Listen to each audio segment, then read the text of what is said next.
Abra sua Bíblia comigo, no primeiro livro de Samuel, no capítulo 2, porque nós temos proposto no nosso coração, nesse ano, a gente trazer algo desse livro precioso. Eu não sei se vamos chegar em dezembro, no 2 Samuel.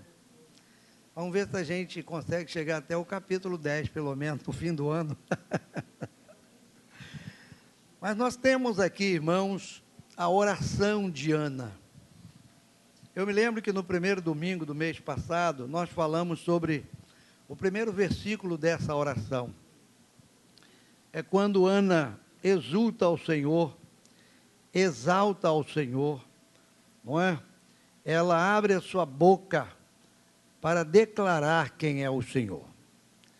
Por mais de aproximadamente 10 vezes, ela usa essa expressão aqui no capítulo 2, Senhor, Senhor, Senhor, Senhor, Senhor.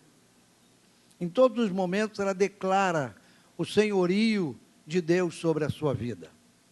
Ana é a mãe de Samuel, o profeta que Deus levantou num tempo de crise espiritual para dar continuidade à sua obra naqueles dias, nos dias tão difíceis que eram os dias dos juízes, que segundo o relato do livro, naqueles dias não havia rei e cada um fazia o que bem parecia aos seus olhos.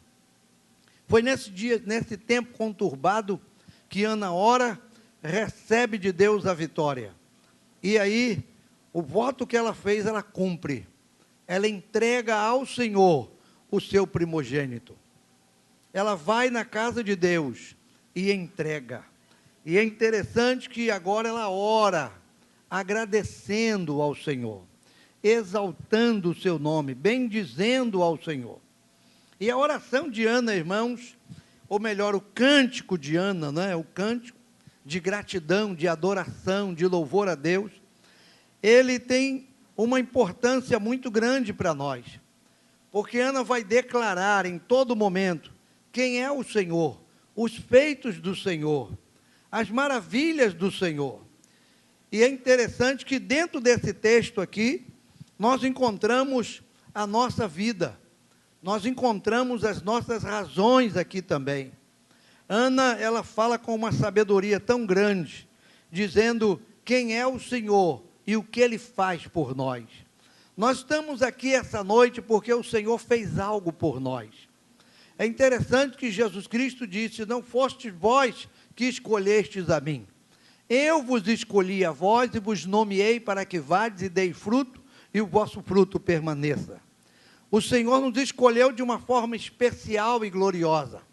Ele nos escolheu através da sua graça, através do seu amor.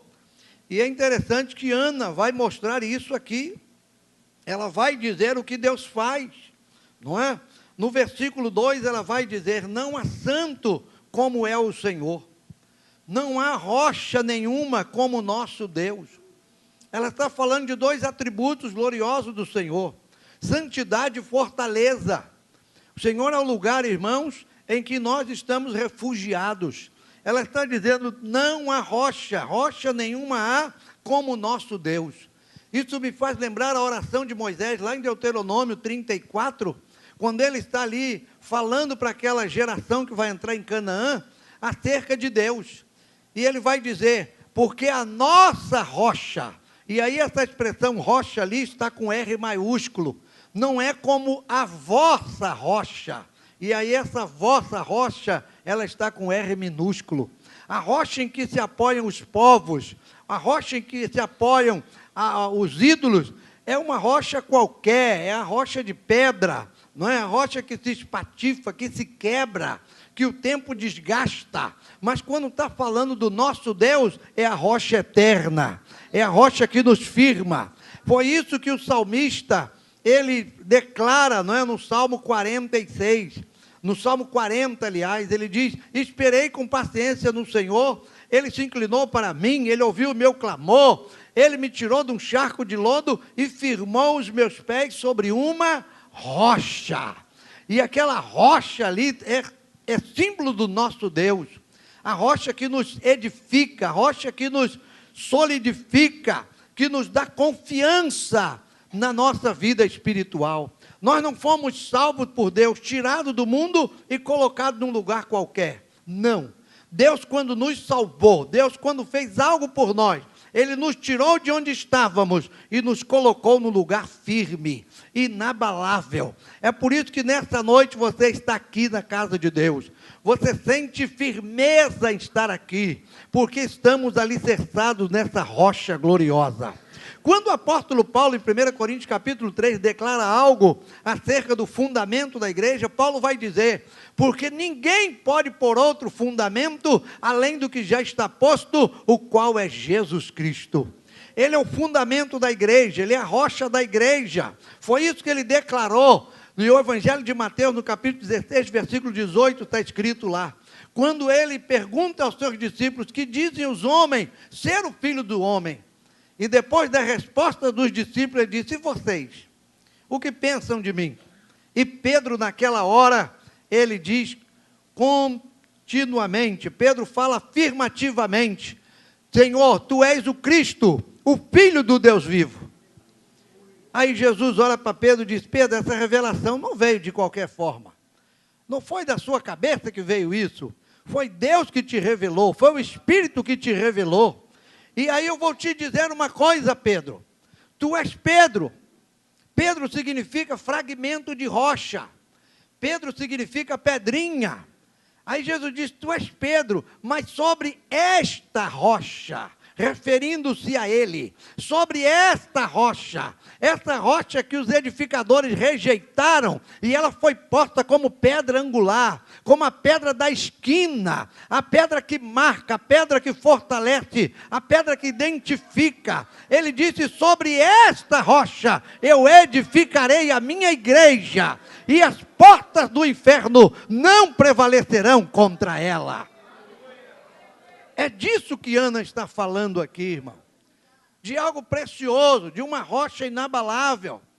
Não há santo como é o Senhor. Não. É interessante que nós agora, como igreja de Deus, nós somos convidados a praticar a santidade. E muitas pessoas dizem assim: mas como ser santo? Se eu tenho ainda tantos defeitos, tantos erros, tantas coisas. A santidade, irmãos, é um processo que começa quando eu e você aceitamos a Cristo como Senhor e Salvador. É o processo que Jesus identificou com Nicodemos como o novo nascimento. Aí Deus começa a trabalhar coisas novas na nossa vida. E é interessante, Ana está declarando que não há santo como é o Senhor. Ela está dizendo: não tem outro ser neste universo santo como Deus. E aí lá no apóstolo Pedro, na sua carta, lá no final da Bíblia, Pedro vai dizer que nós devemos ser santo como Ele é santo. Quando Deus chama o seu povo à responsabilidade, leva o povo ao Sinai e dá a lei, isso já em Êxodo capítulo 20, 21, 22, Deus vai declarar para aquela nação que a partir daquele momento eles são um povo santo. E sabe o que é santo? É um povo separado. É um povo que se separa para adorar a Deus, se separa para servir a Deus, se separa para ter comunhão com Deus, se separa para viver na presença de Deus, se separa porque sabe da necessidade de ser santo como Deus é santo. O mundo está vivendo, irmão, situação cada dia pior. O mundo está vivendo em trevas, o mundo está vivendo em negridão. O apóstolo Paulo diz que esta geração ela é perversa, ela é corrompida. Paulo diz isso em Colossenses capítulo 3. Mas nós, no meio dessa geração, no meio desse mundo, devemos resplandecer como astros no firmamento, brilhando através da nossa santidade, dizendo para o mundo que nós somos diferentes, que nós somos de Deus. Assim como Deus é santo, eu procuro ser santo. Assim como Deus é santo, eu também vou viver em santidade. E aí eu me lembro que lá em Hebreus, no capítulo 4, a Bíblia diz que sem santificação, ninguém verá o Senhor. A santidade de Deus, ela nos contagia. Nós estamos aqui essa noite, não porque somos perfeitos, não. O apóstolo Paulo diz isso lá em Coríntios, que nós ainda não alcançamos aquilo que devemos ser. ainda não alcançamos essa perfeição. Ele mesmo fala de si próprio, lá em Filipenses capítulo 3, ele diz, olha, quanto a mim, eu não julgo que eu haja alcançado a perfeição, mas eu prossigo para o alvo. Paulo dizia o seguinte, eu ainda não sou aquele santo que eu desejo ser, mas eu procuro chegar lá. Tem um alvo diante de mim, e eu vou lutar por esse alvo. Eu vou alcançar esse alvo com a graça de Deus. E Ana está falando de um Deus que é santo, e o Deus santo está aqui nessa noite. E é interessante, irmãos, que a função da santidade de Deus não é ficar num lugar exclusiva. Sabe, quando você olha a Bíblia, você vai entender isso. Esse Deus que é santo, esse Deus que é glorioso, ele não quer exclusividade, ele não quer um lugar aqui, onde ele possa estar, por exemplo, aqui nesse canto da bateria, né? Temos aqui esse lugar que separa aqui, né? Como é o nome desse negócio aqui? O aquário, não é? Aí poderia dizer, bom, Deus santo, irmãos, ele está aqui dentro, ó. Deus é tão santo que ele escolheu esse canto do santuário e ele está aqui, ó. Ele se isola, ele está atrás dessas paredes aqui, mas não. O Deus santo está no nosso meio, o Deus santo está aí perto de você, porque ele quer transmitir santidade. As pessoas têm o santo, né, como aquilo que está num pedestal, como aquilo intocável, como aquilo que precisa ser reverenciado à distância. Deus não, ele anda no meio da igreja para transmitir santidade, para espalhar santidade. Nessa noite de ceia, talvez você entrou aqui dizendo, meu Deus, é ceia, logo hoje, logo ontem, logo anteontem, a semana que passou, foi difícil para mim, falei algumas coisas, olhei para algumas coisas, meu Deus, e agora? A consciência pesa, o Deus Santo está aí com você para te santificar, Ele está aí para te limpar, para te purificar. É necessário você estar sobre essa rocha e dizer para Ele, Senhor, com toda a minha fraqueza eu estou aqui, com toda a minha deficiência eu cheguei, eu podia ter ficado em casa, mas eu vim, mesmo fraquinho eu estou aqui, e o Deus de santidade vai te santificar. É disso que Ana está falando, irmão, desse Deus precioso, desse Deus maravilhoso, aleluia. E aí, diante desse Deus, ela diz no verso 3, não multipliqueis palavras de altíssima altiveza, nem saiam coisas árduas da vossa boca, porque o Senhor é o Deus da sabedoria, e por Ele são as obras pesadas na balança. Ana está dizendo para nós o seguinte, diante desse Deus, sejam poucas as nossas palavras. Diante desse Deus, a gente tem que se calar. Eu me lembro de Sofonias. Sofonias, um profeta de Deus que profetizou nos dias dos reis de Judá. E no momento lá de Sofonias, ele está falando da grandeza de Deus. E ele diz para aquele povo, Sofonias é um livro de profetas menor, tem apenas 3 capítulos. E Sofonias vai dizer, o Senhor está no seu santo templo. Cale-se diante dele toda a terra. O que Sofonias está dizendo? É que diante da grandeza desse Deus, da sabedoria desse Deus, você não tem que ficar proferindo palavras, sabe, dizendo bobagem. Meu Deus, quem sou eu? Sabe, diante desse Deus, o que eu estou fazendo aqui? Eu não mereço estar aqui, ninguém merece coisa alguma, mas a graça nos alcançou, a misericórdia nos trouxe, a mão poderosa de Deus nos resgatou, irmão. Diante desse Deus maravilhoso, sábio, glorioso, cala-te diante dele. Você, em vez de ficar falando, quem sou eu? Coitadinho de mim, não. Cale-se e apenas o adore, e apenas o glorifique. Diz, Senhor, eu te adoro, eu te glorifico, eu sou fraco, eu sou pequeno, eu sou falho, mas o Senhor é misericordioso. É interessante que lá em Eclesiastes capítulo 5, Salomão vai falar sobre isso.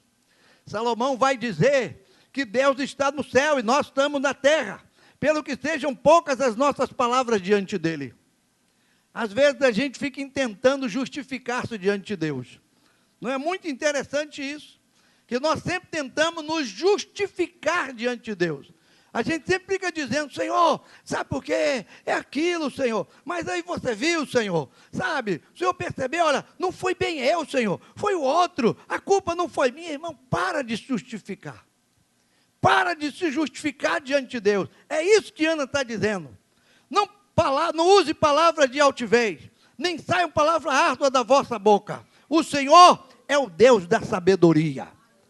Ele te conhece, Ele me conhece, Ele sabe as razões do que há no nosso coração, Ele sabe o que você precisa, o que você carece, o que você necessita. Ele está aqui para te dar aquilo que você veio buscar, Ele está aqui para agir em favor dos seus impossíveis, Ele está aqui para trabalhar em favor da sua vida, como trabalhou em favor da vida de Ana.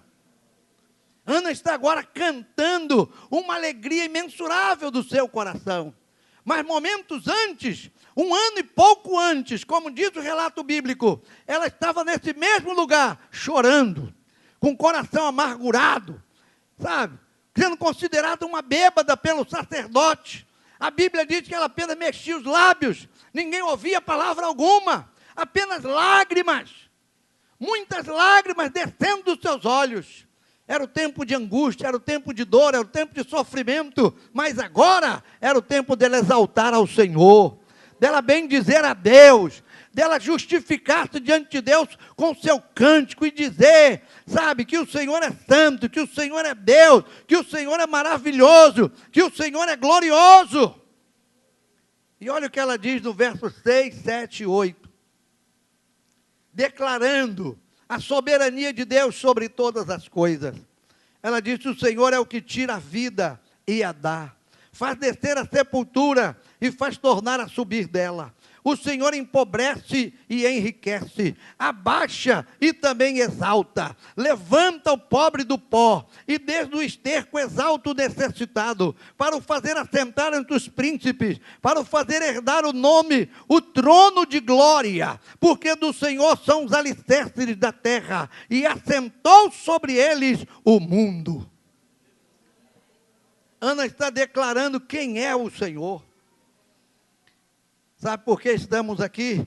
Por causa dessa ação da misericórdia de Deus. Muitos de nós estaríamos sem vida a essa hora, mas o Senhor nos deu vida.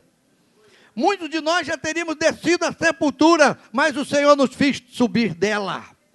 Muitos de nós estaríamos nessa hora empobrecidos, largados e jogados, mas o Senhor nos enriqueceu. E você pode estar lendo isso aqui e diz, meu Deus, mas em que o Senhor me enriqueceu? Se eu não tenho conta no banco, se a minha vida está difícil, o Senhor te enriqueceu, irmão, com bênçãos espirituais. A gente esquece de uma coisa, o apóstolo Paulo em Efésios capítulo 1, versículo 3, ele diz, bendito Deus e Pai de nosso Senhor Jesus Cristo, o qual nos abençoou com todas as sortes de bênçãos espirituais nos lugares celestiais. Você pode não ter dinheiro físico, mas você tem bênção espiritual sobre a tua vida. Você ora, Deus ouve. Você fala, Deus responde. Você adora e Deus se manifesta na tua vida. Isso é graça de Deus sobre nós. E aí o Senhor nos enriquece, abaixa, exalta. E quando Ana fala do verso 8, irmãos, eu me lembro do Salmo 113. Salmo 113, o salmista vai declarar ali, quem é como o Senhor nosso Deus? Ele habita nas alturas, Ele está acima de todas as coisas, e a Bíblia diz que Deus se curva para ver o que está acontecendo sobre a terra. Deus se curva, e quando Ele se curva, a Bíblia diz que Ele do monturo, Ele ergue o necessitado. Do pó, Ele levanta aquele que está caído. E sabe o que diz lá? É o que Ana disse aqui, ó. Ele o coloca sentado na mesa com os príncipes do seu povo. Sabe o que Deus fez conosco? Deus nos exaltou. Deus te exaltou, meu irmão. Nessa noite você tem razões para louvar, para bendizer, para adorar, para glorificar. Se não fosse a misericórdia de Deus, eu estaria nesse pó. Se não fosse a misericórdia de Deus, eu estaria nesse monturo. Mas Deus me resgatou. Deus te resgatou e te colocou assentado aqui à mesa com os príncipes do seu povo para glorificar e exaltar o seu nome. Foi Ele que fez isso na tua vida. E Ele merece ser glorificado essa noite. Vamos ficar de pé na presença de Deus nessa hora.